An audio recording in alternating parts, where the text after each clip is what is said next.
Chers amis, bonjour. Connaissez-vous le Cantique des Cantiques? En français, on dirait plutôt le chant par excellence. C'est un petit livre biblique placé sous la signature de Salomon. Théâtre sacré, chant d'amour, poème érotique, vision romantique dans laquelle les amoureux se courent après sans jamais se rejoindre. Que tu es belle, ma compagne, que tu es belle, que mon bien-aimé entre dans son jardin et qu'il mange de ses fruits exquis. Je vais garder aujourd'hui l'option théâtre sacré et vous proposer de lire la voix masculine comme étant celle de Dieu et la voix féminine comme étant la nôtre, celle de la personne chrétienne ou celle de l'Église. Le Cantique de Salomon et ses deux phrases notamment nous parlent donc de l'amour entre Dieu et nous, si tant est que nous lui répondions ce que répond la voix féminine. L'amour est aveugle, dit-on. Aussi, dans son amour, Dieu ne voit-il que notre beauté.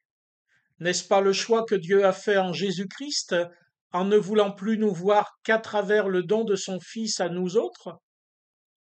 Enfouis donc nos péchés, cachez notre vieille nature égoïste, la croix de Jésus a enseveli tout ceci. Aux yeux de Dieu, nous ne sommes plus que les destinataires de son amour. La Bible utilise l'image de l'amour conjugal, comme ici, ou bien celle de l'amour paternel. Dans tous les cas, chers amis, nous sommes aimés de Dieu, et cela seul compte. Vous me direz, mon péché n'a pas disparu. N'est-ce pas Dieu qui en est juge? Or, Dieu ne le considère plus. Il nous invite à nous considérer nous-mêmes et à vivre comme des gens qu'il aime. Mais cet amour n'est pas un amour distant théorique dès lors que nous y répondons. La voix féminine du cantique répond au regard aimant du bien-aimé en l'invitant chez elle, qui est maintenant un chez lui, dans son jardin, dit-elle. Je ne puis rien faire de l'amour de Dieu s'il ne vient pas faire son chez lui, chez moi, dans ma vie. C'est l'œuvre du Saint-Esprit. C'est le fruit de la croix du Christ et de sa victoire sur ce qui, en moi, me tire vers le bas. Les fruits que produit la foi sont les siens, ceux de Dieu, que ce soit dans ma propre vie ou que ce soit dans son Église. Mais évidemment que la foi porte fruit, évidemment que l'amour de Dieu ne laisse pas inchangés ceux qu'il aime, ni son Église.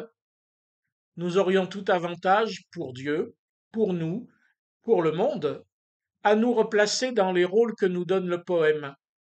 Entendre Dieu nous dire que tu es belle, ma compagne, et lui répondre que mon bien-aimé entre dans son jardin, au lieu de nous plaindre sans arrêt des fruits pourris que nous portons, ou bien de la stérilité de nos vies ou de celle de notre Église. Nous mettons toujours la charrue avant les bœufs. Faisons donc les choses dans l'ordre. Dieu en premier, son amour en premier, pour en vivre. Qu'il nous y aide, qu'il vienne. Bonne semaine à tous.